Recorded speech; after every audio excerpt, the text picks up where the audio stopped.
Finally, the 16th ranked Texas A&M Aggies traveled to South Bend, Indiana to take on the 8th ranked Fighting Irish of Notre Dame. It's going to be 7:30 Eastern time on NBC. Is this a must-win scenario for Notre Dame? I know I don't usually like to go there in week 2, but is this must-win? Because an 0-2 start would kind of all but extinguish the Fighting Irish's chances for a first-round bye. It might even have them way behind the 8 ball when taking into account a possible playoff run to begin with. Can they run the table and go 10-0? Sure, like we saw them do it last year, but I almost feel like this is almost must-win territory for the Fighting Irish. For Texas A&M, Mike Elko, he's done a good job of kind of establishing the identity of the Aggie program, kind of get away from the pro-style system that they ran for a long time, bringing in Colin Klein.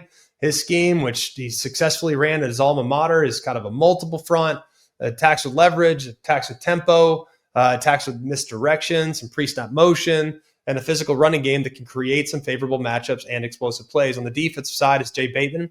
They've really worked on trying to improve on-field communication. Huge point of emphasis this season.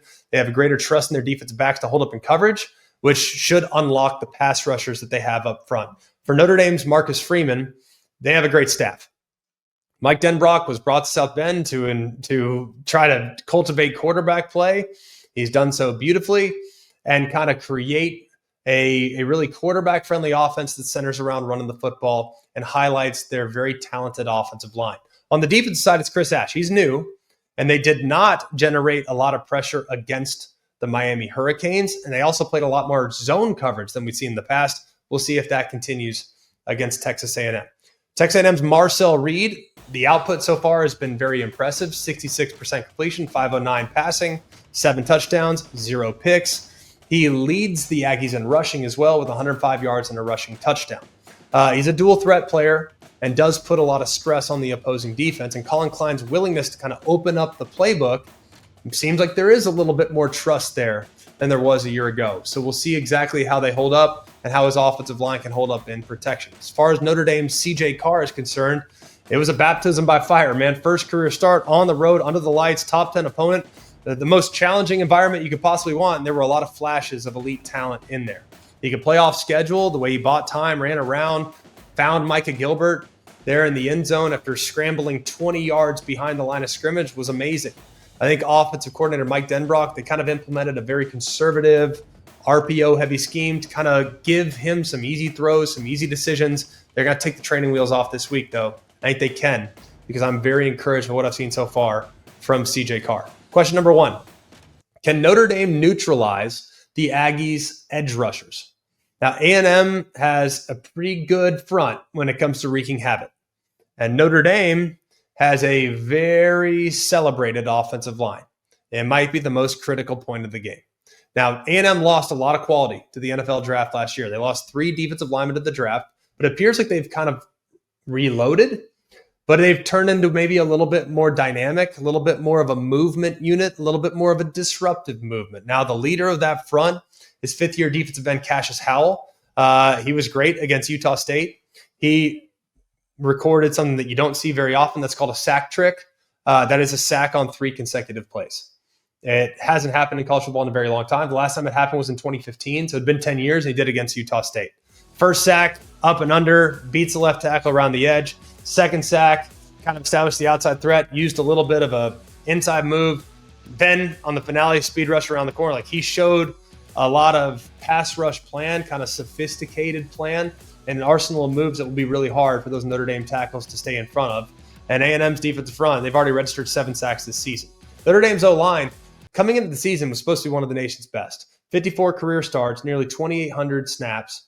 They didn't play very well against the Miami Hurricanes. Right tackle Emil Wagner has played 16 games, did not play well against Ruben Bain and Akeem Mesidor. He's got to be back on his A game. The right guard was kind of rotation between Lambert and Absher.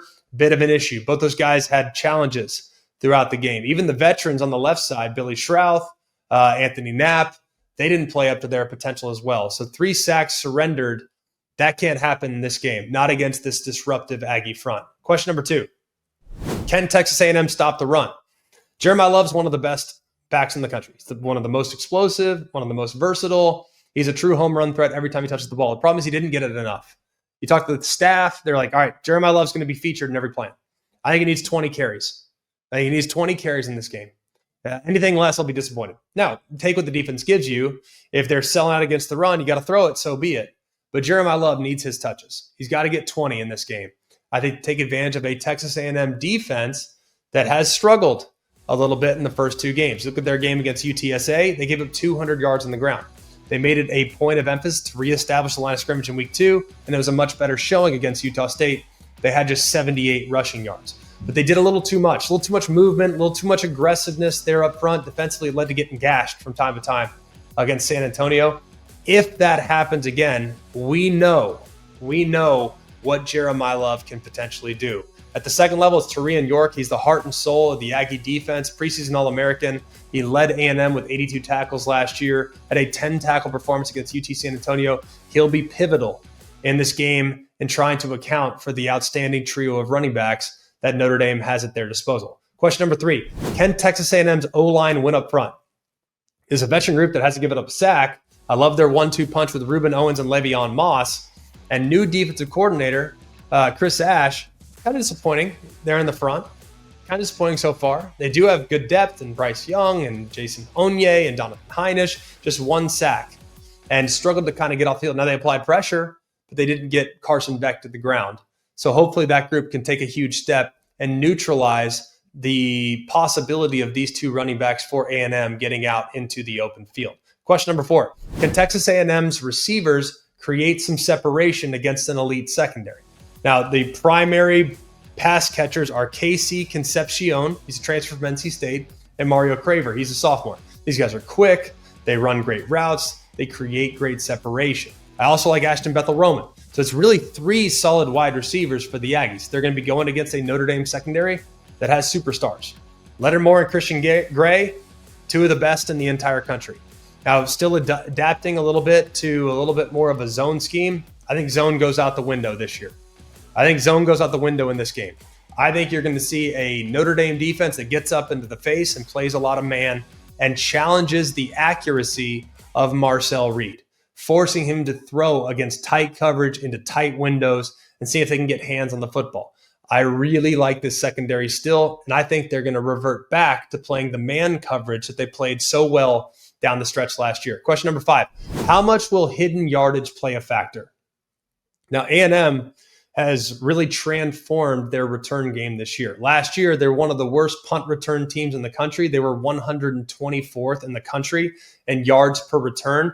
And through 2 games here in 2025, they apparently have taken a huge step in that area. They're currently 5th in punt return average. They are 11th in kick return average. And the turnaround is fueled by 2 guys that are electric in the return game, Casey Concepcion and Terry Bussey. Concepcion's already housed a punt for a touchdown. So can the punt game, can the return game be a factor in favor of the Aggies in this game? Betting trend, Notre Dame is 16-5 against the spread against ranked teams under Marcus Freeman, including 16-4 against the spread since his first full season in 2022. I'll take Notre Dame. I think they're going to commit to running the football. I think they're going to play man coverage. They're going to play defend defense. And I think they're going to find some run lanes to allow Jeremiah Love to get into the open field.